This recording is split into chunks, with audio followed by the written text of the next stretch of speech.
եւ շնորհակալություն։ Օգտվելով առիթից ուզում եմ շնորհակալություն հայտնել բոլոր քաղաքացիական հասարակության ներկայացուցիչներին, ում շնորհիվ նաեւ դեկտեմբերի 6-ը բավականին ըստ իս հասարակական վերահսկողության ներքո անցավ եւ ԺՆԳ-ի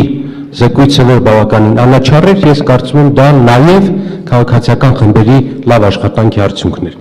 Պարոն Հարությունյան, կարդում եմ այն կառույցների անունները, որոնք հրապարակել են քաղաքացիական միասնական պլատֆորմը։ Այդ միասնական պլատֆորմը, հարգելի գործընկերներ, 5 կետ է իրենից ներկայացնում, 5 կետ։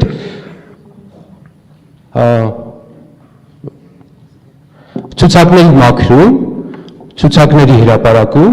նկարահանում, մատների թանաքոտում եւ ռեյտինգային ռեգիոնալ քվեարկության բացառում։ Հիմա ովքեր են ստորագրել, ընդհանրապես 1-2 ժամվա ընթացքում իրազեկ քաղաքացիների միավորում կազմակերպություն, ժուրնալիստների ասպարեզ ակումբ, Transparency International հակակոռուպցիոն, Հելսինկյան քաղաքացիական վանաձորի ասամբլեա, ընդդեմ իրավական կամայականության կառույց ՀԿ, իրավունքի եվրոպական միավորում, Էլեկտրիկ Երևան, ժողովրդավարական ազգային պլատֆորմ։ Այս նախաձեռնություններին, այս քաղաքացիականներին միացել են, աջակցել են քաղաքական ուժերը, Հայ ազգային կոնգրես, Հայկական վերածնունդ, ՕԵԿ, Ժառանգություն, բոլոր պարլամենտում պատգամավորներ ունեցող խմբեր, Ազատ դեմոկրատներ, Ազատություն կուսակցություն, ՀԺԿ կուսակցություն, ՀՀՇ կուսակցություն, Լուսավոր Հայաստան կուսակցություն, որոշ կետերով աջակցություն կա նաև Բարգավաճի կողմից եւ այլ խմբերի կողմից։ Նման առաջարկները, հարգելի գործընկերներ, կշատանան, սա ընդհանրապես բազան է եւ դիմում եմ ձեզ, սա բաց է բոլորի համար, բացի այդ դուք բոլորդ կարող եք ներկայացնել այլ առաջարկներ, մենք ունենք այլ խմբերի հետ այսպիսի պայմանավորվածություն, որը կարող ենք մեր քննարկման արդյունքում դարձնել մեր պաշտպանության, նաև համատեղ այլ կուսակցություններ, համատեղ պաշտպանելու առաջարկ։ Սա ձեզ հնարավորություն մեզ հետ համատեղ աշխատելու։ Հիմա, պարոն Հարությունյան, շատ կարճ հարց է, ներողություն ժամանակավարտ։ Եթե այս կոնսոլիդացիան լայնանում է, 10 վայրկյան եմ խնդրում։ 10 վայրկյան ավելացրեք։ Շնորհակալություն։ Կարծես թե բազում դեպքեր ունեցել եք լսելու իմ դիրքորոշումը, խոսքը չի վերաբերում միմյանց զիջելու, հարգանքի տեղ չի այստեղ։ Մենք խոսում ենք օրենսգրքի մասին եւ խոսում ենք ոչ թե ուղղակի զիջումների մասին, որտեղ անհեթեթ զիջումները իհարկե պատրաստ չենք լինելու։ Բայց պատրաստ ենք անելու բոլոր այն քայլերը, որոնք անհրաժեշտ են իսկապես պատշաճ մակարդակի ընտրություններ անցկացնելու համար։ Հիմա ուշադրություն դարձեք, օրինակ դուք խոսեցիք նկարահանումների մասին, ես խոսեցի այդ նկարահանումների դժվարությունների մասին։ Անմիջապես ձեր կուսակից ընկերը ասաց, որ իր ծանոթներից մեկը կարողանում է $20 կազմակերպել յուրաքանչյուր ընտրական տեղամասում ոչ միայն տեսանկարահանում, այլ առցանց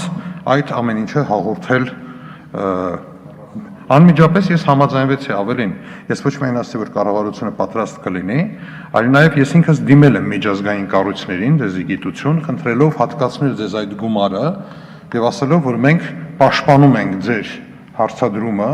եւ կուզենայինք, որ ձեզ տրամադրվի այդ գումարը եւ դուք կյանքի կոչեք այդ ծրագիրը։ Օրինակ սա ես համարում եմ ողջամիտ մոտեցում, զիջում է ոչ։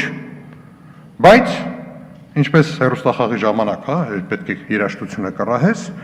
ես կարծում եմ, եթե դուք համարում եք, որ դա հնարավոր է իրականացնել պատշաճ մակարդակի, դուք պետք է դա անեք եւ ձեզ այդ հնարավորությունը պետք է ընձեռվի, ես վստահեցնում եմ, որ ես երկու ձեռքով պաշտպանելու եմ, որպեսզի դա կյանքի կոչվի։ Ցուցակների մաքրում։ Ես ճիշտ ասած, այստեղ ես լուրջ հարց ունեմ, որովհետեւ ես չէի ուզենա երկիրը իր սահմանափակ ռեսուրսները ծախսի այն խնդիրների լուծման համար, որոնք գոյություն չունեն, ըստ իս։ Եկեք հասկանանք ինչ է նշանակում ցուցակների մաքրում։ Ես խնդրում եմ մի քանի րոպե, որովհետև 5 հիմնական հարցադրմանը պետք է անդրադարձ կատարեմ։ Իհարկե, խնդրեմ։ Մանավանդ կարևոր հարցադրումներն են, իհարկե։ Ինչ է նշանակում ցուցակների մաքրում։ Ենթադրում եմ դուք նկատի չունեք, որ անձը, որը այդ պահին չի գտնվում Հայաստանում, պետք է հանվի ցուցակներից, որովհետև դա կլիներ խախտում։ Ընտրական օրենսգիրքը նախատեսում է, որ Հայաստանի Հանրապետությունում մշտական հաշվառում ունեցող ցանկացած ոք պետք է լինի ցուցակներով։ Իսկ անձը գտնվում է թե ոչ, ենթադրենք ինչ որ ձևով, ինչ որ ճշտությամբ բարձեցինք։ Բնականաբար չեն կարող իրեն հանել։ Ենթադրում եմ դուք նկատի ունեք վրացական փորձը, երբ ցուցակը բաժանվել էր երկու մասի, մի մասում գտնվում էին անձինք, որոնք ենթադրաբար բացակայում են հանրապետությունից, մյուս մասում գտնվում էին անձինք, որոնք ենթադրաբար գտնվում են հանրապետությունում։ Ինչի համար էր բաժանվել ցուցակը երկու մասի։ Որ երբ հանկարծ հայտնվեց մարդ այն բացակայողների, ենթադրյալ բացակայողների ցուցակից, ուշադրություն, հատուկ ուշադրություն գրավի եւ բոլորը, այսպես ասենք, խոշորացույցով նայեն այդ ցուցակին։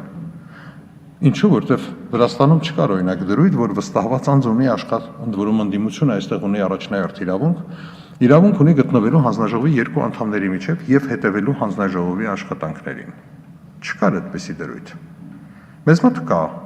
Եվ եթե հիմնական մտահոգությունը այն է, որ գիտեք, մեր վստահված անձինք քիչ են, վախեցած են, կաշառվում են եւ այլն, ինչ տարբերություն կաշառվում են երկու ցուցակի պարագայում, թե մեկ։ Ինչ տարբերություն, եթե դուք չունեք վստահված անձ երկու ցուցակի պարագայում, թե մեկ։ Դրան համար մենք առաջարկում ենք այլ լուծում։ Մեր լուծումը մեր կարծիքով շատ ավելի արմատական է եւ շատ ավելի մեծ վստահություն է ներշնչելու ընտրողներին, ինչու։ Որովհետև եթե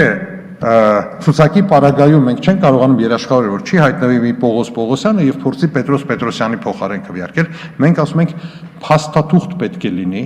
որը պետք է ընթերցվի ավտոմատ եղանակով սարքի կողմից։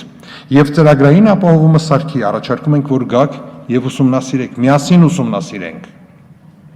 Առաջարկում ենք, որ ցուցակը այն ձևով կտրատվի հանրապետության ողջ ընտրողների ցուցակը, որ երաշխավորված տվյալ տեղամասում լինի միայն այդ ընտրողների ընտրական ցուցակը։ Մենք ասում ենք, որ եթե մենք միասին կարողանանք դոնորներին համոզել, որ պետք է գումար հատկացնել եւ բոլոր անձանց, ովքեր հետաքրքրված են մասնակցելու քվեարկությանը, անվճար տրամադրվի ID քարտ, եկեք դա անենք միասին։ Սա շատ ավելի արդյունավետ ռեսուրսի օգտագործում կլինի, քան այն ինչ որ դուք ասում եք։ Եկեք ցուցակները բաժանենք։ Հրապարակելու մասին արդեն ասեցի։ Գիտեք, չի կարելի գտնել մի թեմա, որը արդյունավետ թեմա չէ, երբ ասում ես եկեք, ծանոթացեք, չեք ասում եք վերահաշվարկի ժամանակ չենք ուզում, առանձին ենք ուզում, եկեք ծանոթացեք։ Դուք հիմա ասում եք, չէ, անպայման պիտի հրապարակեք։ Նայեք, ինքնանպատակ չի կարող լինել հրապարակումը։ Պաշտոնական չեն կարող ցուցակները հրապարակվել։ Քաղվածքներ արեք, ձեր քաղվածքները տարածեք, դրեք ինտերնետում, ցանկացած եղանակով, դա ձեր խնդիրն է։ Հրապարակվել չեն կարող այդ ցուցակները, լուսանկարվել, պաշտոնականացվել չեն կարող այդ ցուցակները։ Ահա ինչի մասին է խոսքը։ Իսկ որ դուք գիտեք, ես եկել եմ ընտրություններին, թե չէ, կարող եք դրա մասին հրապարակավ ասել, ինտերնետով ասել, ինտերվյուում ասել, էական չի, որովհետև դա արդեն պաշտոնական ցուցակների հրապարակում չէ։ Նկարահանման մասին ասեցի եւ մնում է անդրադառնալ մատների թանաքոտման։ Մատների թանաքոտման մասին ցավոք սրտի շատերը ունեն աղոտ պատկերացում եւ ես ստիպված պետք է փոքրինչ դրա մասին խոսեմ։ Որովհետեւ ընդ որում այնինչ ես հիմա ասելու եմ, դա ոչ թե իմ անձնական դիտարկումներն են, այլ դա դուք կարող եք գտնել նաև ուսումնասիրությունների ժամանակ տարբեր դիտորդական առաքելությունների զեկույցներում։ Ընդհանրապես, երբ ծագեց մատների թանաքոտումը եւ որտեղ ծագեց։ Այն ծագեց այն երկրներում, որտեղ չկար միասնական անձը հաստատող փաստաթուղթ։ Երբ մեկը կարող էր ունենալ անձնագիր, մեկ ուրիշ ID քարտ, երրորդը գյուղապետի կողմից տրված տեղեկանք, որ նա ծնվել է այսինչ գյուղում, այսինչ ծուխում, չորրորդը կարող էր ունենալ եկեղեցական մատյանից դուրս գրում, այսինքն չկար միասնական անձը հաստատող փաստաթուղթ եւ չկար միասնական ցուցակ։ Եվ այդ առաջին փուլում ծագեցին մատերը թանաքոտելու, ընդ որում տեսանելի թանաքոտելու եղանակով արգելքներ, որ մարդիկ չմասնակցեն կրկնակի եւ չքվեարկեն այլոց փոխարեն։ Իհարկե, առանց խնդիրների չանցավ։ Երեք հիմնական խնդրեմ առաջացավ։ Խնդրեմ առաջին, մարդիկ կային, որոնք չէին ուզում, որ իրենց մատը թանաքոտվի տեսանելի թանակով։ 1. Երկրորդ խնդրեմը, եւ կարող եք ուսումնասիրել ինտերնետը, փառքասո այդ տեղեկատվությունները անաչառ տալիս է, եղան երկրներ, որտեղ գրանցվեցին բռնության բռնկումներ։ Մի դեպքում, երբ ասում էին, ով մասնակցեց քվեարկությանը, թշնամի է, եւ այդ մարդիկ իրենց կյանքը վտանգեցին, եւ շատ པարզ էր, մատը ցույց տուր, թանաքոտ է, դու ճշնամի ես եւ հակառակ երկրներ, ով չմասնակցեց ընտրություններին, այդտեղ որպես կանոն իշխանություններն էին, որ բռնությունները, բայց երկրների օրինակները չեմ ուզում հիմա ասել, կարող եք ուսումնասիրել։ Ամեն դեպքում ամենակարևոր հանգամանքային էր, որ տեսանելի թանաքը առնվազն եվրոպական երկրներում մարդկանց զսպում էր մասնակցելու քվեարկությանը։ Ես չեմ ուզում իմ մատս լինի թանաքոտ։ Եվ այդ ժամանակ ծագեց երկրորդ ուղղությունը, անտեսանելի թանաքը, արծաթի նիտրատը, որը 10%-ից մինչև 18% կոնցենտրացիայով, 18-ից բարձր չի կարելի, որտեղ առողջական խնդիրներ է առաջացնում, ալերգիա է առաջացնում, բայց 10-ից մինչև 18%-անոց արծաթի նիտրատի լուծույթը տարբեր խառնուրդներով սկսեց կիրառվել։ Այն անտեսանելի է, եթե այն չորացվում է, ապա կարելի է տեսնել հետքը միայն ուլտրամանուշակագույն լամպի տակ։ Ինչ խնդիրների հետ շփվեցին այն երկրները, որոնք օգտագործեցին անտեսանելի թանաքը։ Այդ դրա մասին պետք է խոսենք։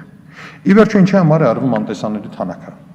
Փողոցում չես կարող մարդուն կանգնեցնել, ասես ցույց տուր մատը տեսնեմ։ Խոսքը վերաբերում է հանձնաժողովի կողմից վերահսկողությանը։ Եվ այն դրա համար օգտագործվում է ձեռքի ուլտրամանուշակագույն լամպ։ Վրաստանի օրինակներից կարող եմ դες մի քանի դեպք ասել, երբ պարզ չէ դառնում արդյոք, որտեղ լամպի լույսը շատ թույլ է, պարզ չէ դառնում արդյոք մարդը սխմեց կոճակը թե ոչ։ Այսինքն դու տեսնում ես ինքը շատ գեղեցիկ լամպ անցկացնում է մատի վրա, ոչ մի բան չի երևում մատի վրա, բայց կոճակը սեղմած չի, որտեղ լամպի լույսը իրականում շատ թույլ է։ Երկրորդը, այդ լամպերը ունեն լրիվ նույն չափը, ինչ սովորական լամպերը։ Վրաստանում արձանագրվեցին դեպքեր, երբ այդ լամպը հանված էր եւ տեղը դրված էր սովորական լամպ։ Երրորդը, ինչ լուծում տալ այն իրավիճակում, եթե մարդու ձեռքին հայտնաբերվում են այնուամենայնիվ հետքեր ուլտրամանուշակագույն լույսի տակ, բայց նա ցուցակում իր ազգանվան դիմաց ստորագրություն չկա։ Զրկել այդ մարդուն քվեարկության իրավունքից, թե ինչ անել։ Չորրորդ, հայտնի են, որ ընտրությունները խանգարելու արհեստական դեպքեր, երբ դրան բռնակի վրա, սեղանի վրա, տարբեր տեղեր քսված է եղել արծաթի նիտրատ պարունակող լուծույթ, թեկուզ ավելի թույլ, բայց դարձել լույս տվող։ Հինգերորդ, բնականաբար մեր հարևանները, ինչպես եւ մենք ստեղծագործենք եւ փորձարկեցին տարբեր եղանակներ, արդյոք հնարավոր է այնպիսի նախնական նյութերով պատել մատը, որ հետո շատ հեշտ լինի արծաթի նիտրիտը հանել։ Արծաթի նիտրիտը չի հանվում, երբ նա անմշակ մաշկի վրա է դրվում, այո, այդ դեպքում նա բավականին երկար պահպանում է իր ազդեցությունը։ Բայց երբ մատը մշակված է լինում մի շարք նյութերով, շատ հաճախ այն բավականին հեշտ հանվում է։ Դրա մասին խոսել են մեր վրացի գործընկերները։ Եվ այդ իսկ պատճառով մտցնել մի լուծում, որը ավելի շատ անորոշություն է առաջացնելու, մենք դրան դեմ ենք, մենք կողմ ենք լուծմանը, որը հանում է անորոշություններ։ Մեր խորին համոզմամբ տեխնիկական միջոցը, որի մասին ես խոսում եմ, որը պետք է լինի վերահսկելի, մեկ անգամ եւս կրկնեմ, բոլոր մասնակից քաղաքական ուժերի ներկայացուցիչների կողմից, սա է այն լուծումը, համար 1 լուծումը, որով մենք պետք է գնանք առաջ։ Վերջում համադրելը էլեկտրոնային ստորագրացուցակների ծրագրային համադրումը եւս լուծում է։ Եթե հարցնեք որն է հերթականությամբ հերթական քայլը, որ պետք է անենք, դա ID քարտերի ներմուծումն է եւ արգելելը առանց ID քարտերի մասնակցել ընտրությանը որևէ այլ անձահաստատող փաստաթղթով, բացի բանակից իհարկե։ Բայց բանակի հարցը հեշտ է, որովհետեւ մենք ունենք առանձին հաշվառում, քանի հոգի կլինեն էլեկտրոնային ստորագրությամբ, էլեկտրոնային սարքի միջոցով, իսկ քանի մարդ ոչ։ Այդ թվերի պարզ համադրությունը կարծում եմ հանգիստ կարող է խոսել ընտրությունների որակի մասին մեր երկրում։ Շնորհակալություն։ Շնորհակալություն, պարոն Հարությունյան, հարցերն ավարտվեցին։